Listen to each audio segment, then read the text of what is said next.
Hello and welcome to the final episode of Talking with the Center of the Universe for this year. This is like season-ending special, and we have a little festive theme for today. Yeah. And today I have with me Embla. Hi. Hello. Hi there. Singer, songwriter, or Producer. producer. We're getting into that pretty soon. Yes. Welcome to the show. Thank you. How are you? Good. I'm excited to be here, and yeah. So feeling really festive and awkward and excited. Yeah. Yeah. It's a worthy end of this. It's like been 4 episodes now for this.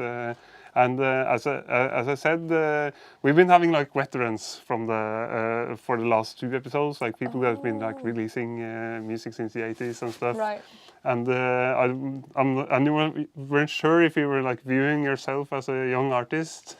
Yeah, that was kind of fun because I like, now that I'm like in my 30s, I'm like, yeah, I'm no longer that, I'm young, but I'm not, You're not the up and coming. totally new in the scene and like, whoa, But I have a reason for this, because when I met you in like 2018, then you were, before the corona, you were. Then I wasn't 30, so then, yeah. Yeah, then but it's you fine. are 30, then you're Yeah, not yeah, young, like now young that I'm past anymore. 30, No, I'm like, you're, okay, I'm no you're longer... like yesterday's news, so it's like Totally, career like, is finished. I mean, yeah, a 30-year-old woman is like, oh my god. Oh, yeah, but it's still a contrast from this like 50 plus a year, 50 plus dudes that we had in the previous episode. Now you have to, at some point you just switch to composer, then you are young again. Yeah. So like if you're 40-year-old composer, then that's a young composer. Nice, that's my plan then when I turn 40. Yeah, but it's I felt like the corona years was like erasing 5 years of my life, so that's why I was like still thinking you were like in your 20s, but you're not. But it's that's beside the point anyway. This is about the music, and it's about the production, and it's about electronic music, and you can also play some live music for us later in the show. And my first question is, how did you start? That's a good question. I guess like when I started with music, I was, the typical awkward teenage girl. I kind of would maybe like secretly sing like karaoke on YouTube in my bedroom. I would like steal my brother's guitar and just try it a little bit, or just Google how to play my favorite songs, and just sit there and try to play and sing. So that's kind of how I started music in general. And then when I got to high school, I was kind of just like, oh, maybe I should major in music, just because, I don't know, I just felt like the impulse to do that, even though I didn't have that much experience or hadn't gone to school before. And after that, I was actually really lucky. I went to this like really cool feminist camp to teach Ableton with one of my like really big idols, Karin Dreyer. She was in that camp. From the Knife. Yes, and Paula Temple is a really cool DJ. She was there as well. Like multiple really cool women in the industry that were teaching music production to women this weekend in Malmö, which kind of was very inspiring. When was this? Oh, that's a good question. That's like probably in 2017. I'm not even sure. Like around then. 10 years, around 8 Almost, years. yeah. But you were there as a pupil or as a teacher? Oh no, that was like I didn't know anything. Yeah. That's like the first time I tried Ableton, basically. Yeah. Because until then I had played in bands and instruments and singing and stuff, and at that point I was like, I really wanted to learn to produce, because I felt like it was making things difficult for me that I didn't know how to produce.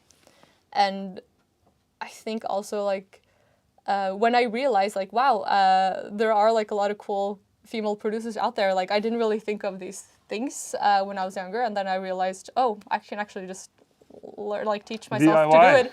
Like I could just teach myself to do it and just go in a couple of courses. And I saw that Karin Dreyer posted that course, and I was like, well, Malmö is like a short bus ride. Yeah. So then I went there, and it was really fun hanging out with all those people. And yeah, that was like my first like Ableton crash course. Yeah, for the people that don't know, Ableton is like a Swiss Army knife of audio. Yes. That I also use to produce, or nowadays mostly use to record.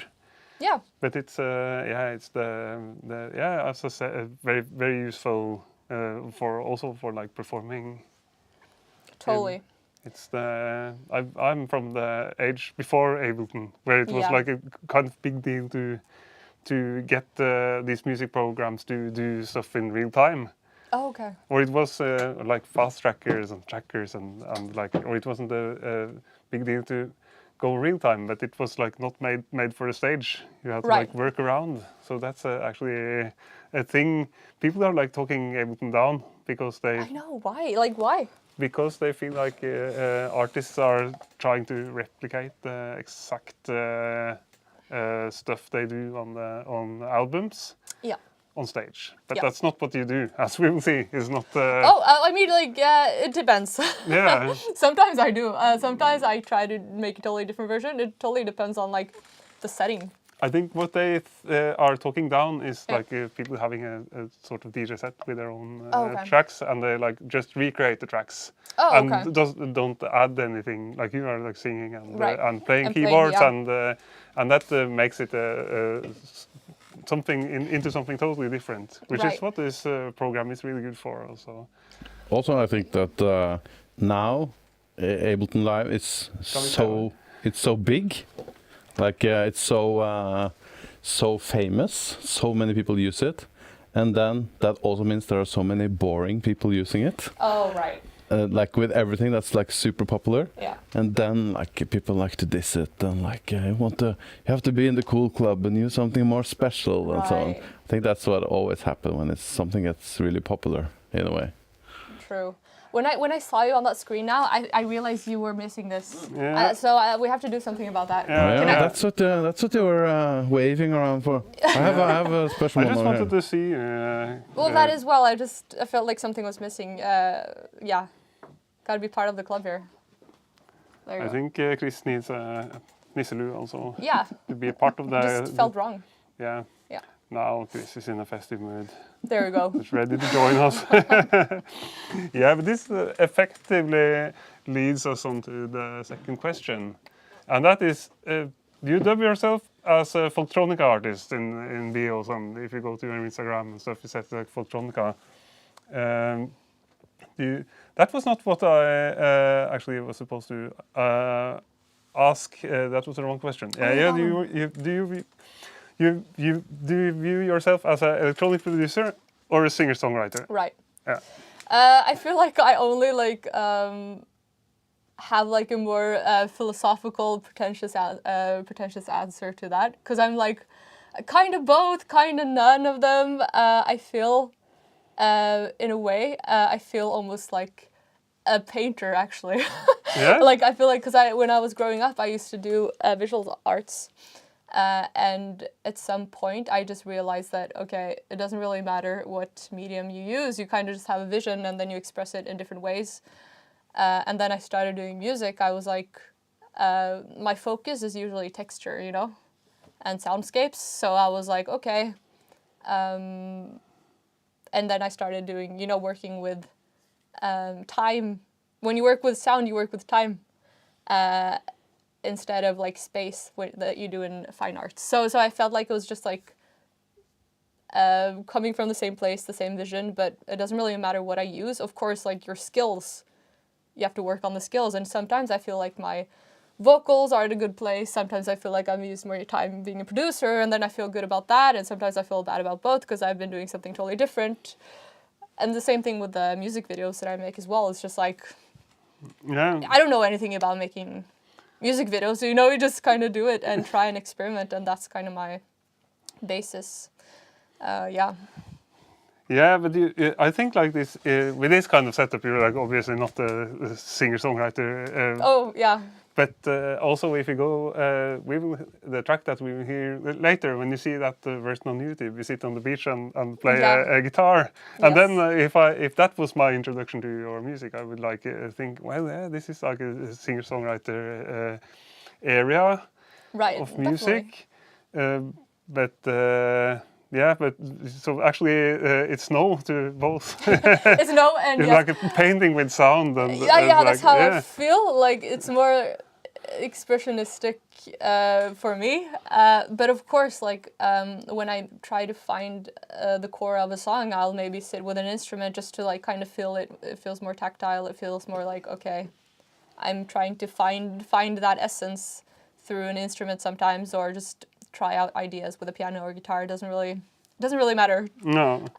And then when I kind of know the structure harmonically, then I'll be like, okay, well, let's see how I can expand on those, the expressiveness through textures. And like my main focus is usually, I really want to work with ambiguity and texture. That's like my main focus on all of my songs. Yeah. So that's a good answer. Actually, that's what I like with your productions. It's like it's organic, and there's like stuff, sounds that is not really easy to pinpoint where it's coming from. And is it too early for the? I like already spoiled the next question. Okay. So, but is it too early for the School Bells video? Oh, I mean, so you can have the people watching can have a little taste what we're talking about. Yeah, sure. Yeah, totally. Yeah, it's cool. Go ahead. Go crazy. Okay, here we go.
Yeah. That's a pretty epic music video and track, I would say. Thanks. Yeah? Yeah. So you made both the music? Yes. And the video? Yes. Yes. It's actually quite different from my other videos. But yeah, I really like to just go about it, like I said earlier, and just think more like starting with the vision, thinking mixed media, just experimenting, enjoy not knowing anything about what you're doing. Like that's just like my favorite part. This looks like pretty professional stop motion. Was it stop motion even? It was a stop motion. It was just like paper that I cut out and like in a big cardboard box with some fabric and more like shadow play, or I don't know what it's called, but like, yeah, experimenting with that. It was one picture at a time, really.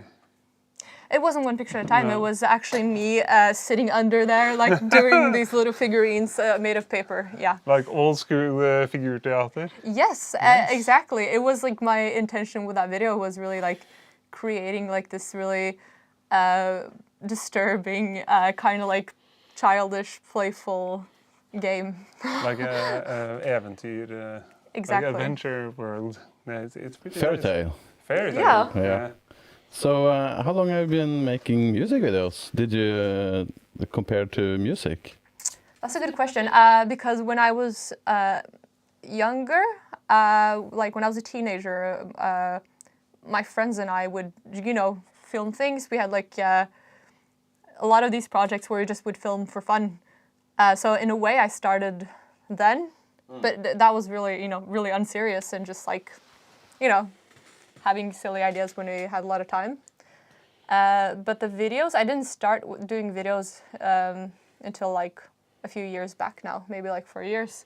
Then I like properly tried to make full-on music videos.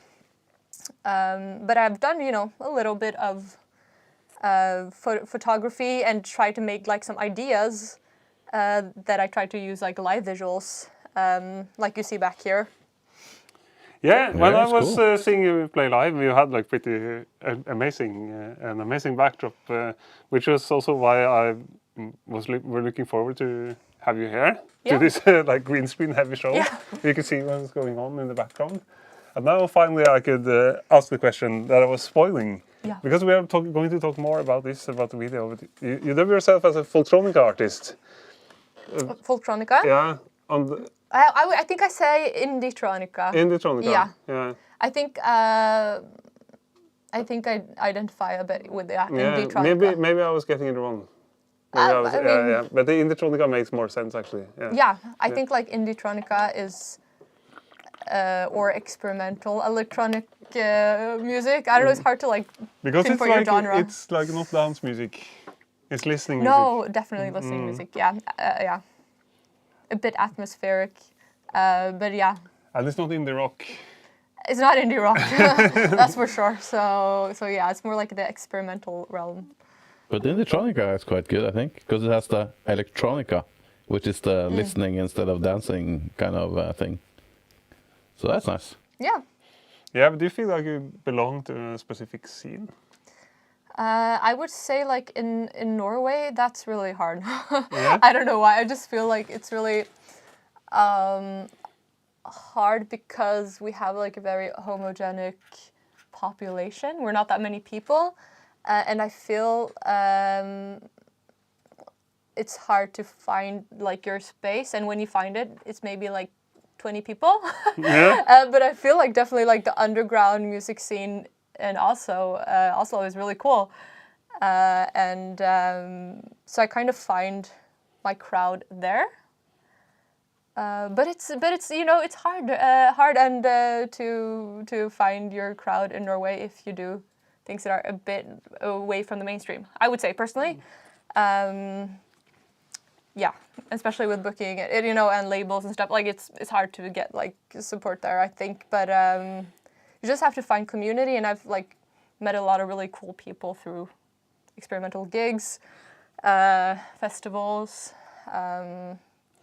Yeah. You played this like not only in Oslo. You have been like Trondheim and different. Yeah. But did you ever go abroad? No, not properly with this this music. I guess that might be the next step. Maybe like booking outside of Norway. Like the interesting thing with Norway is that the most welcoming scene for me in Norway has been people that do noise music. Seriously? Seriously, yeah. Like I don't know why, but like people who do noise are the people who have been most welcoming of my music, and they always try to book me for noise festivals, which is interesting because I don't make noise music. I mean, I draw a lot of inspiration from noise music. I use noise samples sometimes. Sometimes I'll like, you know. Yeah, but I think it's not that weird. Actually, I had the same kind of experience a long time ago. Okay. Not especially noise music, but also noise music and but experimental music in general.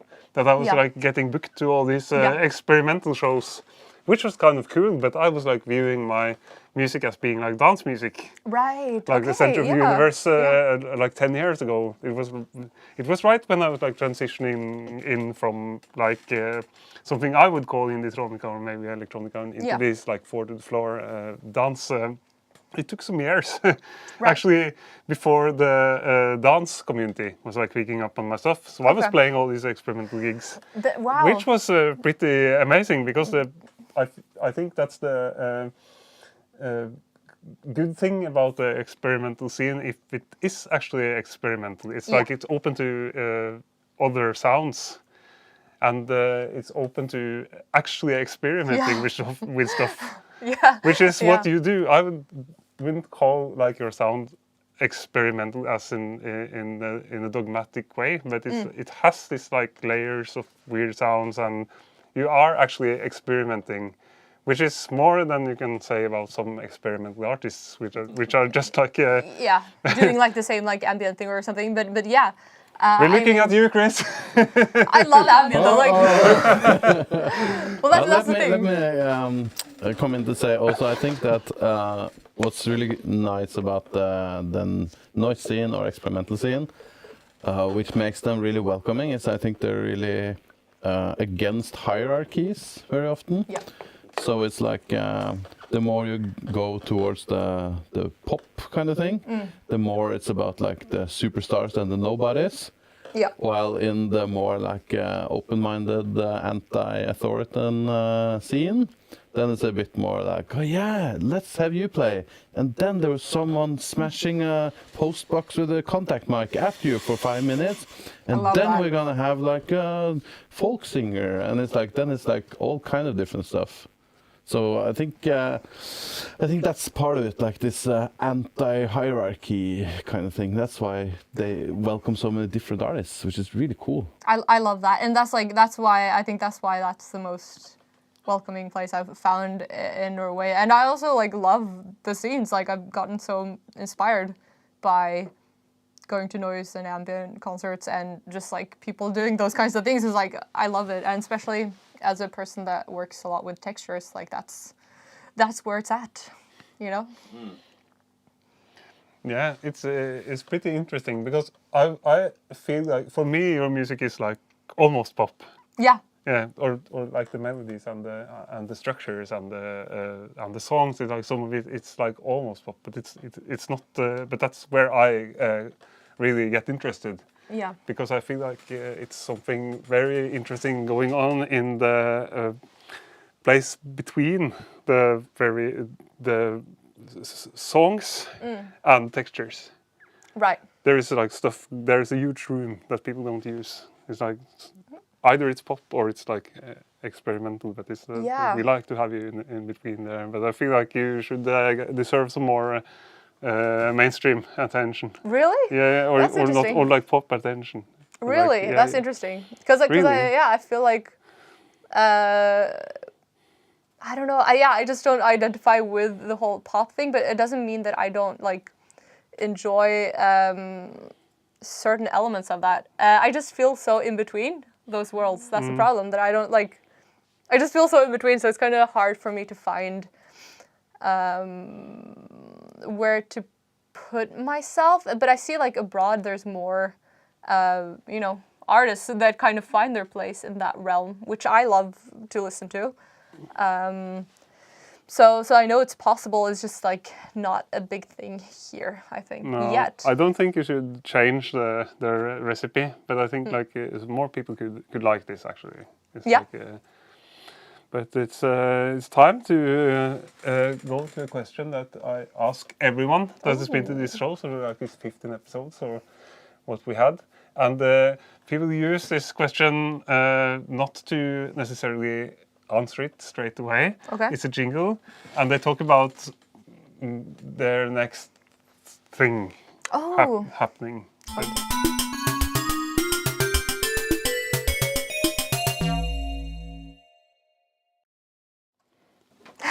Okay. Yeah, you saw the question. Hvordan går det med nye plata? As in the one I just released, or as in the one I'm making? Yeah, that's up to you. That's up to me. Yeah. So open for interpretation. Okay, yeah, it's open for people. Have been using this to also like we had labels visiting here. They've been like the next thing they do. But the last album is from when? It's from June. Yeah, from June this year. This year, yeah. Then you can talk about that. I can talk think. about that. I do have yeah. other things coming up, but yeah, no. How's it going? That's a good question because. Or how did it go? How did it go?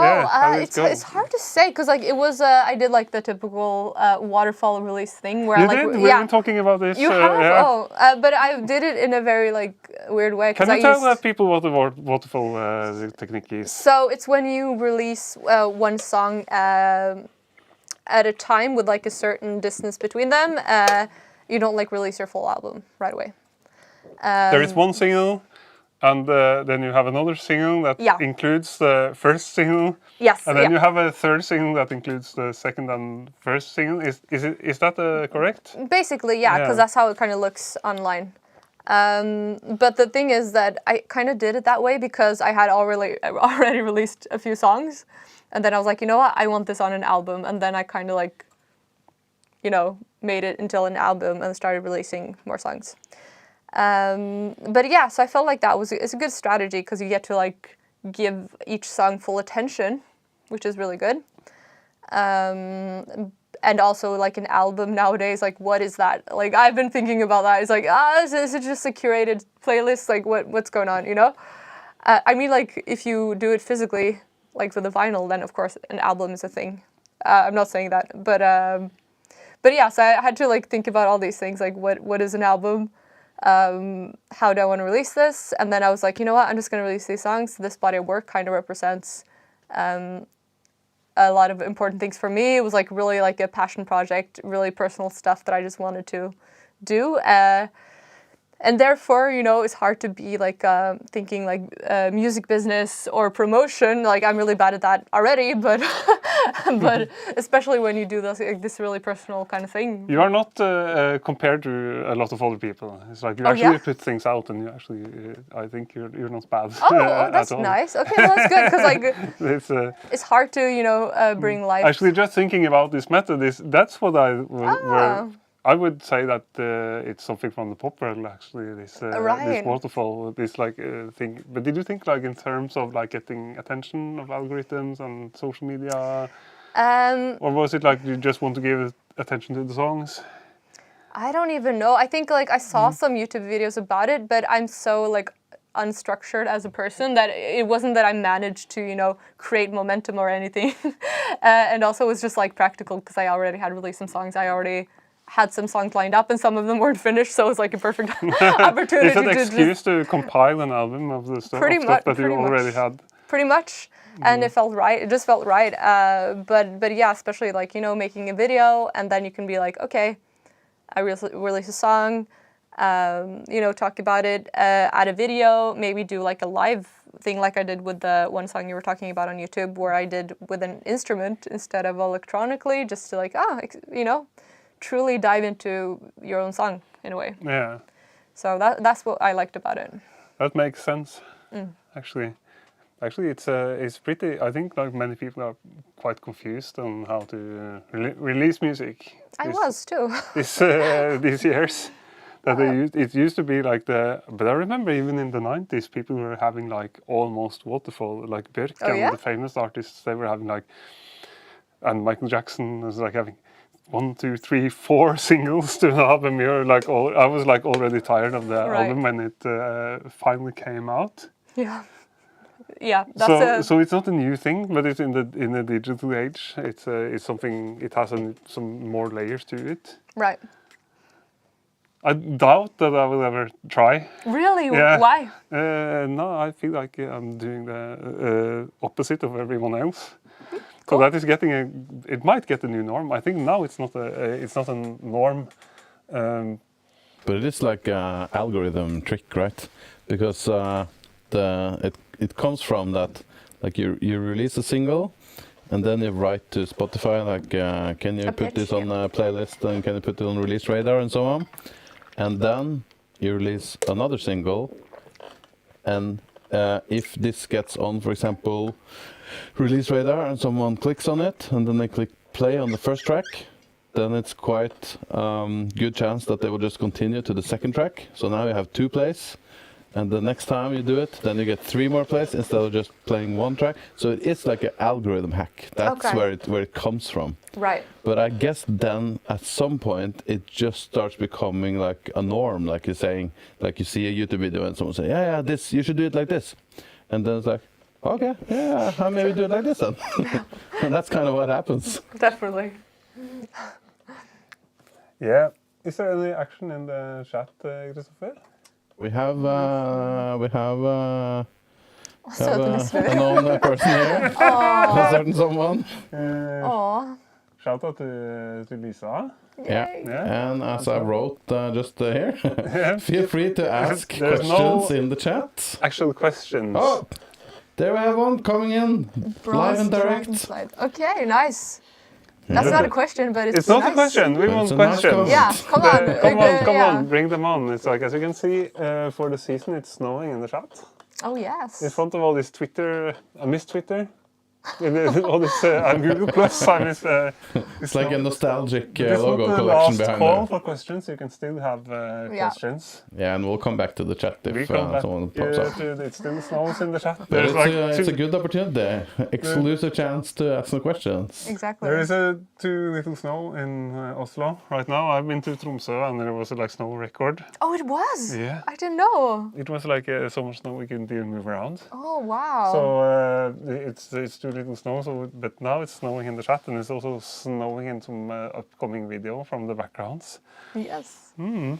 But we already talked about videos. Maybe you can jump to the background with snow, actually, since it's like it's below the. Yeah, this is like so festive. Yeah, totally. Yeah, it's totally. Yeah, it kind of is. Yeah, Nice. I asked a little bit about videos, but you also made it as far as to applying to film festivals and stuff. Yes. Yes. Yeah, I just realized that making music videos is relatively easy in a way. You just have to walk around a film and you just have to do it, you know? That's a good way of putting it. Yeah, and also, like I said, there aren't too many people in Norway and even less people that make a whole music video. So it's kind of like when you bother to do that, you might as well kind of try to expose, show your music, showcase your art. I feel like my videos try to create, elaborate on the vision of the song. So yeah, it's like a full package, you know. So I just thought that it's a good opportunity to give the song more life, and also really fun meeting people from the film business. I feel like the music business and the film business don't cooperate enough. Yeah. I feel like we should cooperate more. Yeah. So yeah.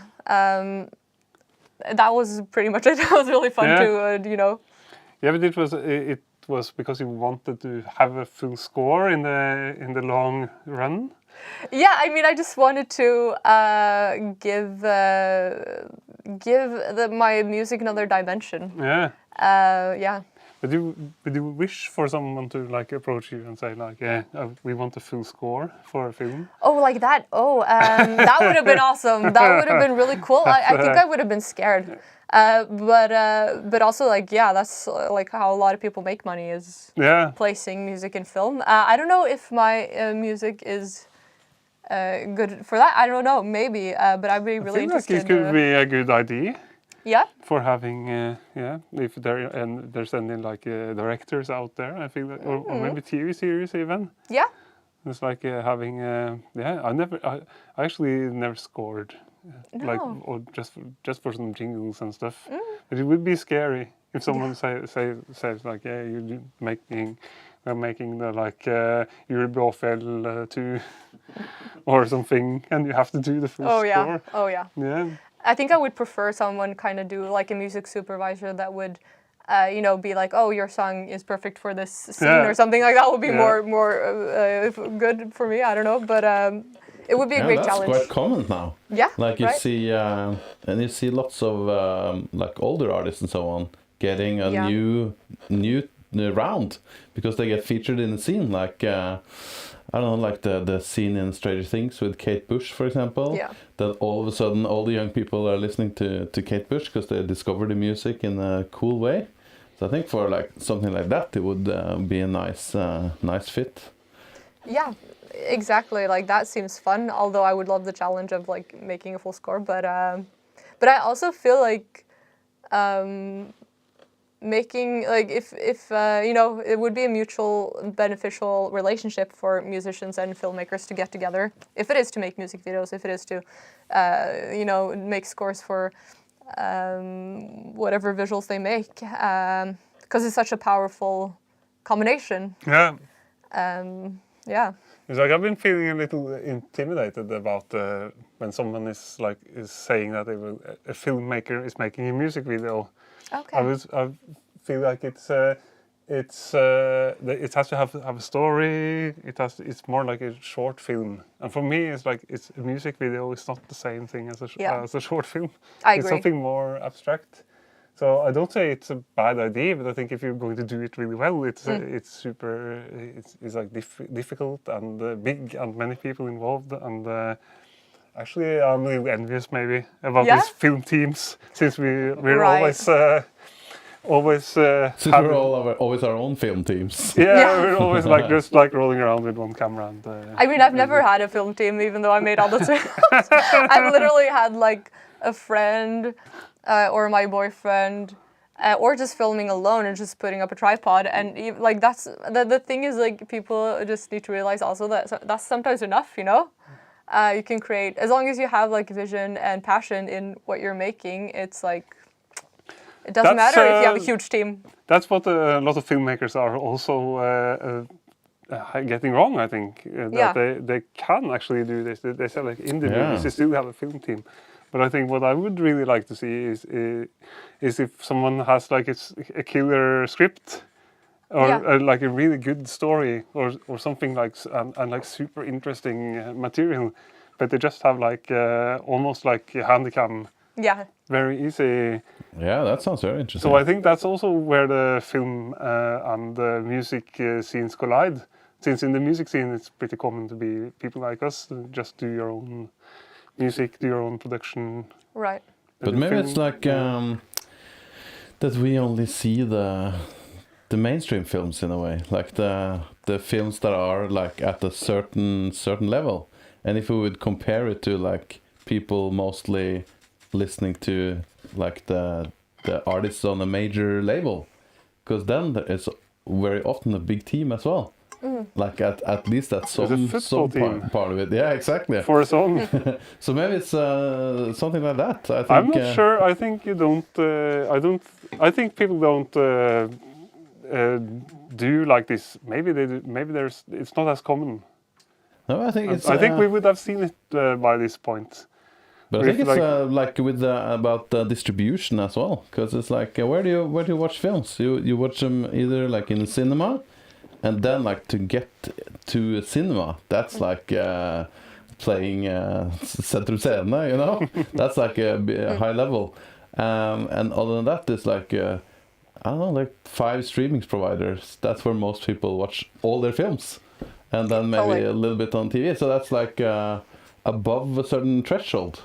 So, and the exception being maybe those film festivals you were talking about. Yeah, there you can see a lot of more...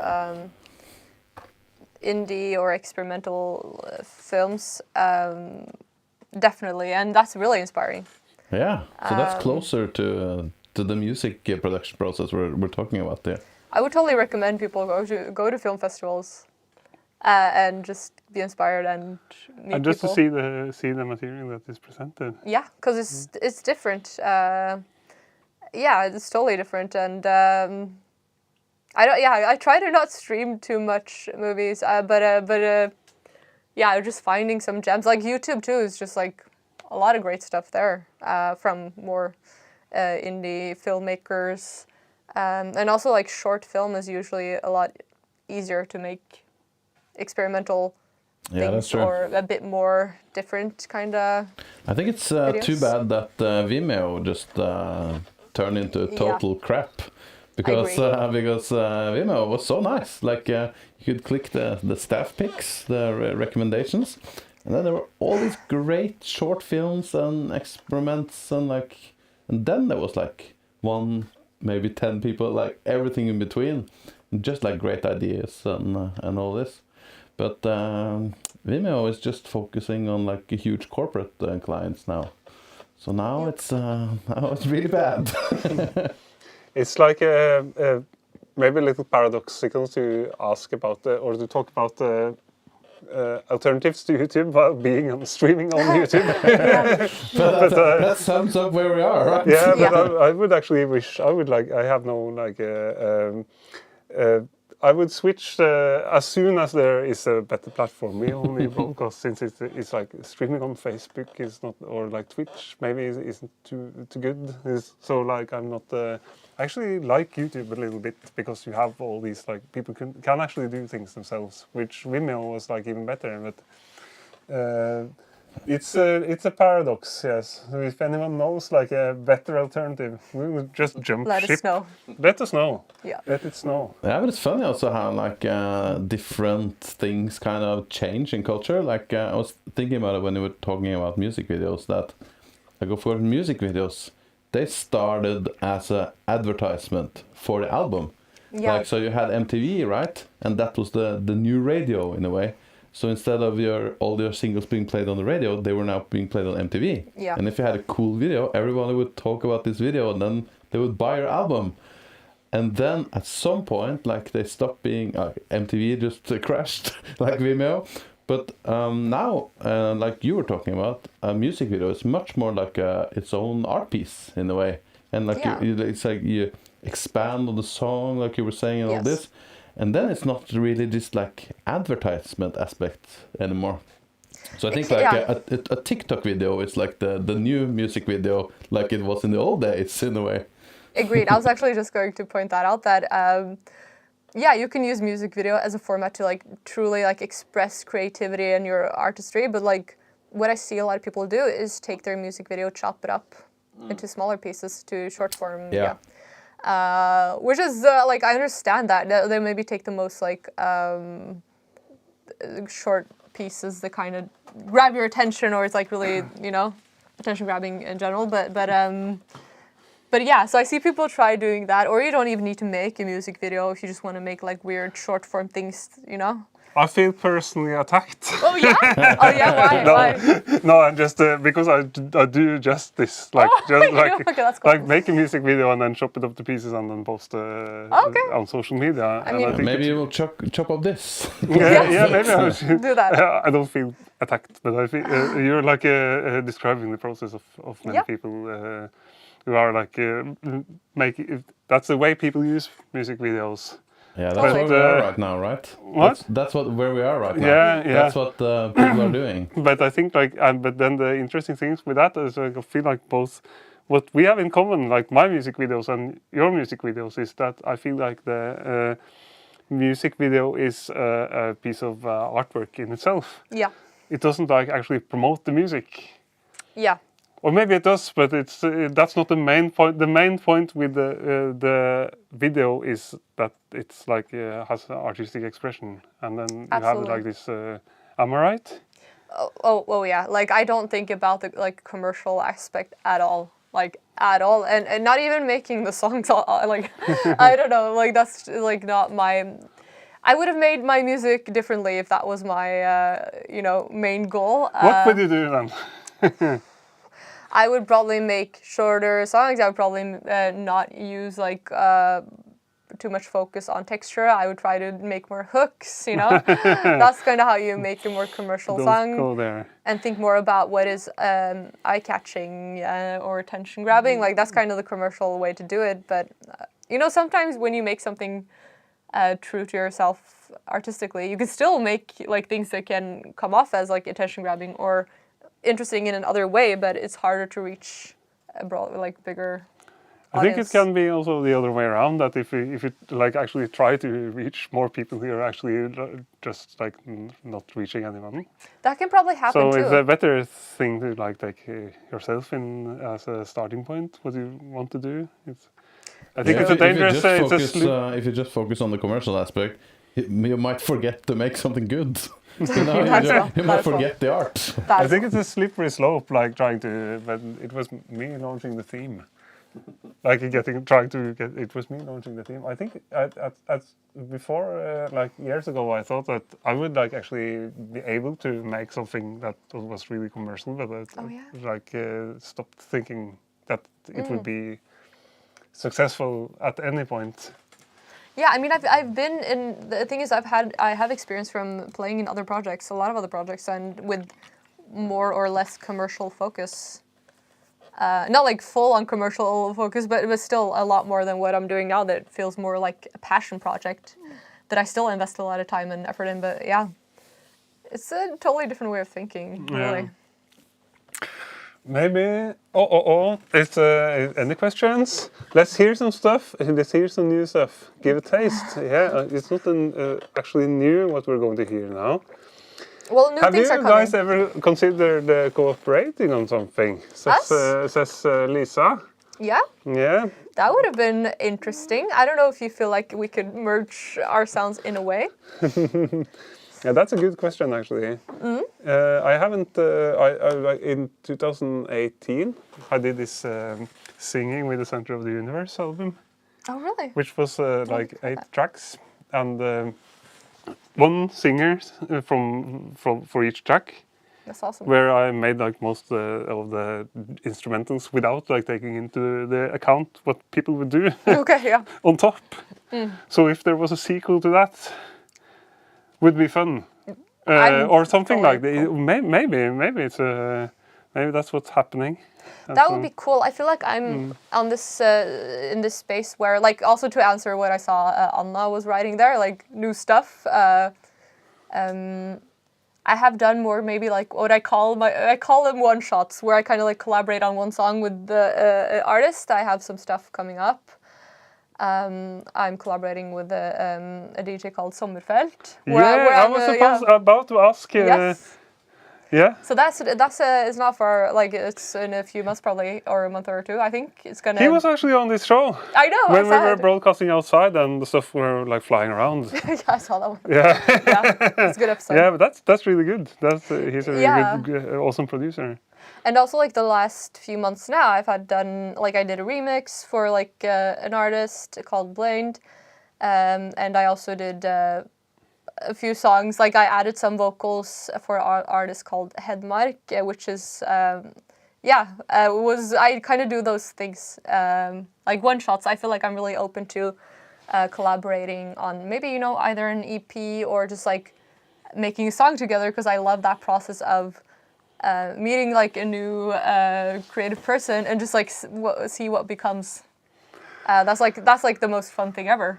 Yeah, I think personally. But a one shot is good, because it's like if you like start a new band and start, it's like pretty hard, and it could be like more work than it's fun. But like this like it sounds like you found a good way of collaborating with people. You do this one thing and then it's like finished. I love that, because it's like you get the creativity and fun without like a lot of like investment and, you know, dedication. Although like I would be open to those things too, but it's so much easier to just like test out how it feels to work with someone and just like leave it as a fun thing you did together in a song. It's not as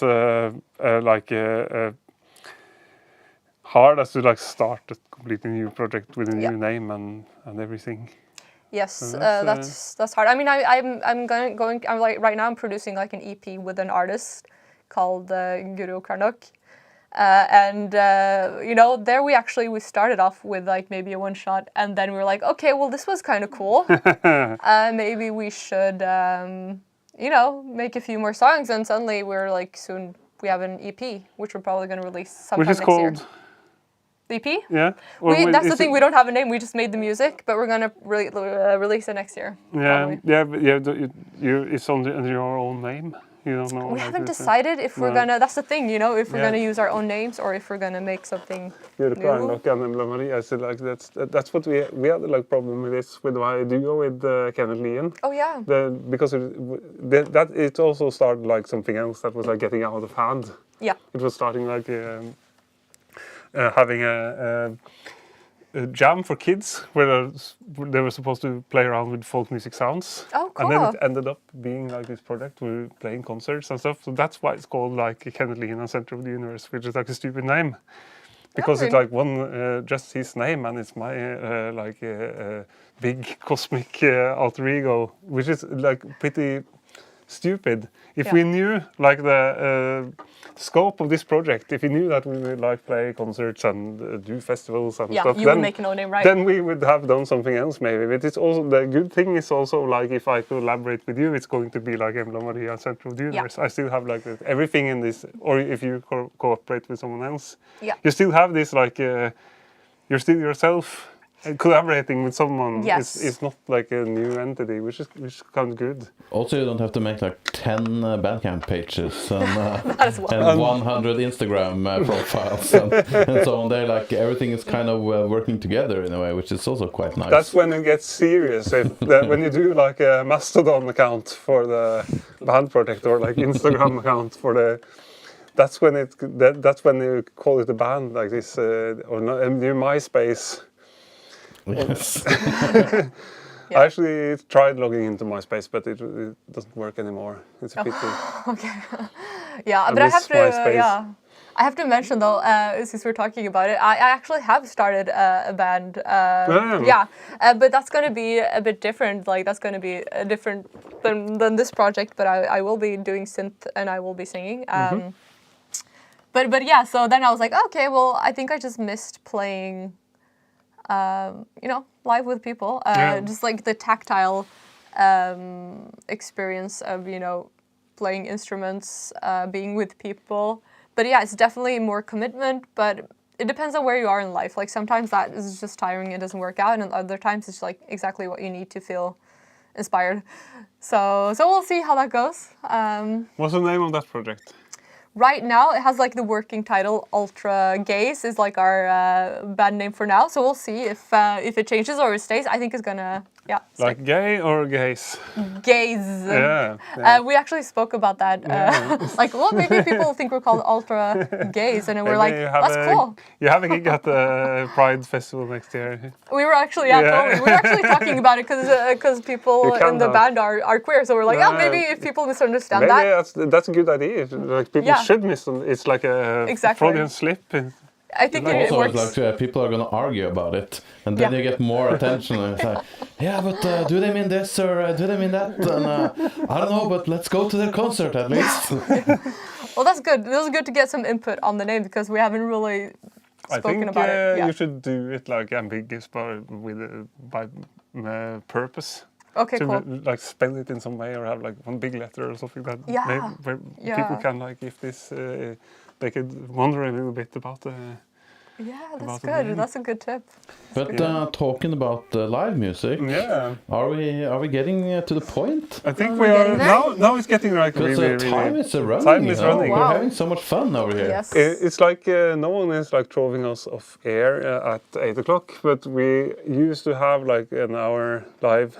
But sometimes, or always, it's like this. It's like it starts a little stiff and silent, and then it like, gets completely out of hand. But maybe we got to the point where you should have this little mini concert for us. Yes, I can do that. Yeah. Do you want to tell us what you're gonna do first? Like what you're gonna play, or? Yeah. So this is like the last 2 songs on my album, False Awakenings. I would say it's more of the realm of pop songs, actually. It's like one of the more pop songs on the album. And funny enough, it's actually a summer song to me, but it's about the summer, like summer solstice. Yeah, and now we're closing up to the winter solstice, so I'm like, oh, it's full circle, so that's why. Then it's fine. But yeah, so it's called Midnight Sun, and it's like a part 1 and part 2 that I'm gonna perform in one go now. And yeah. Awesome, that sounds really cool. Let's do a quick change over here. You can turn off the mixer and I'll change the scene and we'll listen to the live performance. All right. Woo! Yeah, you're just gonna sit there. That's cool. Yeah, I could. I actually sneak away. Yeah, I didn't mean to jage deg bort. To throw you off. Okay, so I was just like, then I want you to do some backup vocals or something. So watch out. Okay, so I'm gonna fade out the talking mics. Okay. And stage is yours. Okay. Well, I need some. I need to awkwardly prep. Okay, then I'll not fade them down yet. Oh, okay. Oh, no, okay. Awkwardly prepping. Yeah, that's no worries. Nice. Test. Okay. And then we're back to this thing here, yeah. Here we go.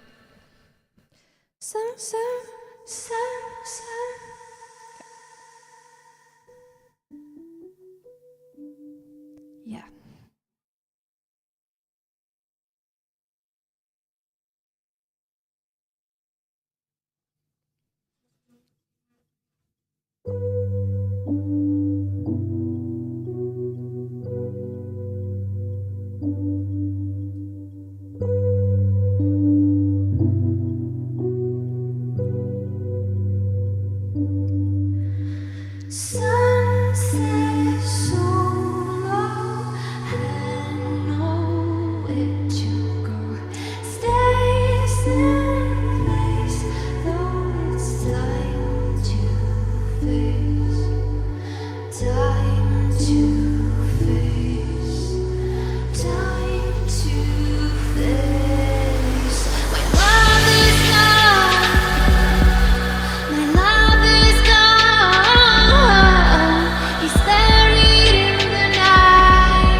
I borrowed you, now I'm giving you back.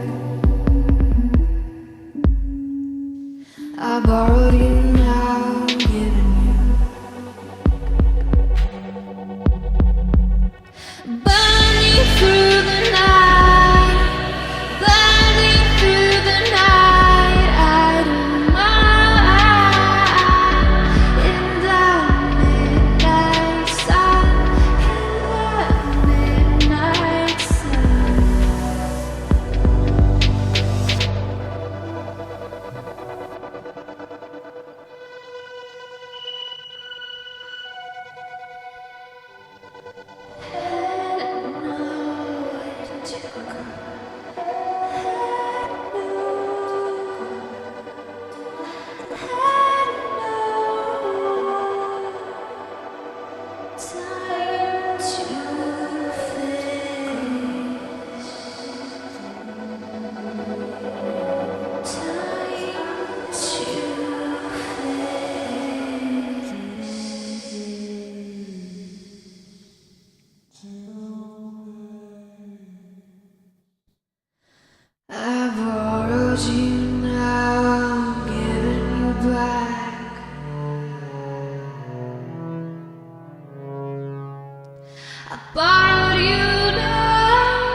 Yeah. Ooh.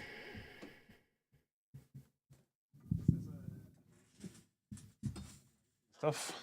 Thanks. This is amazing stuff. Thanks. It's really, really, really nice. You can see, is that Lofoten? Yes. So it was because I wrote this when I was living in Tromsø.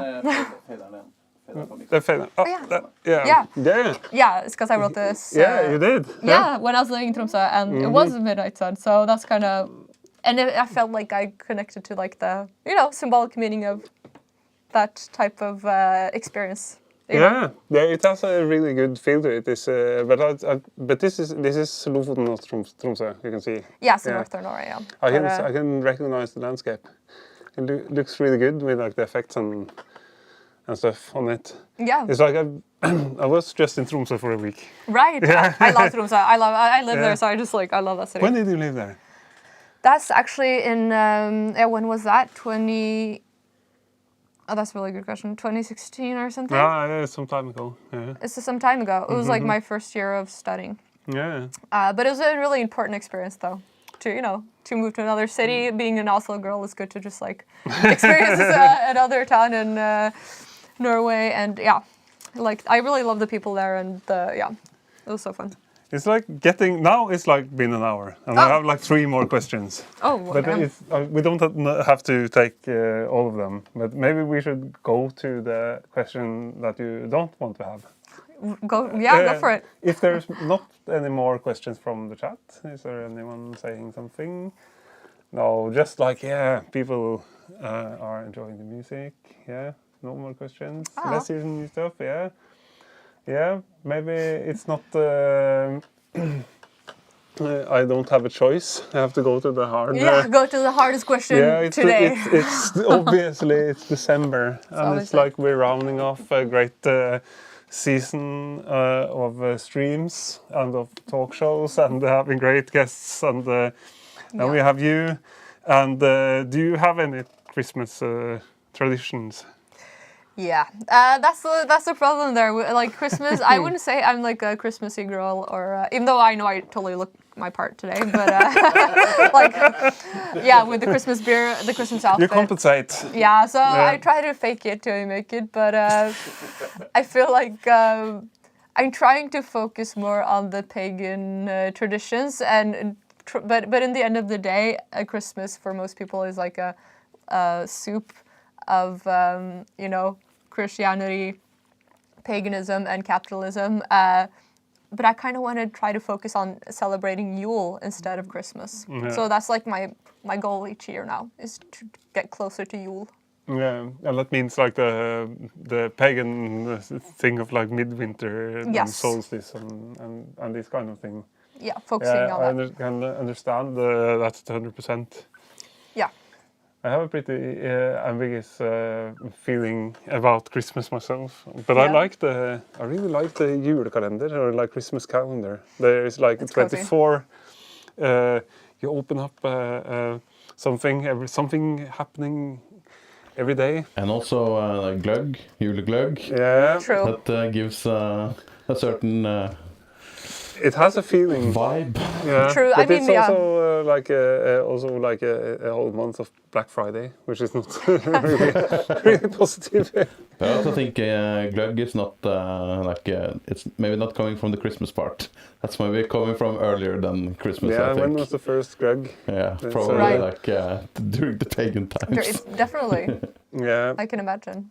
The last question, then we're skipping a question now, because it's like then that's also something that I started to when we had the whale shark attacks in the very start, like almost 2 years ago. I asked this question, so I just keep asking people about it, because it's a good way of knowing what's moving in the scene. Yeah. Are there any artists or DJs we should really look out for? like in my music scene or like in general, like anything, just anything. something that we like just have to know about. We want some recommendations. We really not need from the algorithms, but not from the algorithms, from the humans, you know. Oh, awesome. So when it comes to DJs, I've been listening to more, I don't know, like a bit Korean music, and like Peggy Goo is a really cool DJ that has emerged lately. I kind of have to also just like, I've been listening a bit more to DJ, like local DJs. Yeah, that's even more interesting. I know, but I feel like I have to say, I got to listen to the full album of Sommerfeld. Like I know I'm biased because I'm on that album, but I was like, yeah, I'm biased. It's okay to be biased in this. I'm asking you your personal favorites. Yes. And I got to listen to the full album, so I was like, oh yes, the whole album is good because he also kind of included a lot of different like eclectic like artists, so it kind of gives a really special sound like each song. When it comes to artists that I kind of really like in like my local scene, there's a lot of them. I mean, you have the bigger ones, which are like Ari or Sassy, or those people there. I really enjoy their music. But also more like up and coming. You have Luna Mare, Psycades, Lariel, and also someone called Una. I don't remember if that's her artist project, but yeah, all those people there are like... I don't know any of these people. I know, that's why I'm saying it, because like those... That's what we're after. Yeah.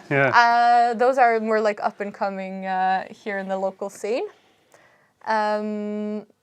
Yeah, and other than that, more internationally, I've been listening to an artist called Vokes and C.O.U.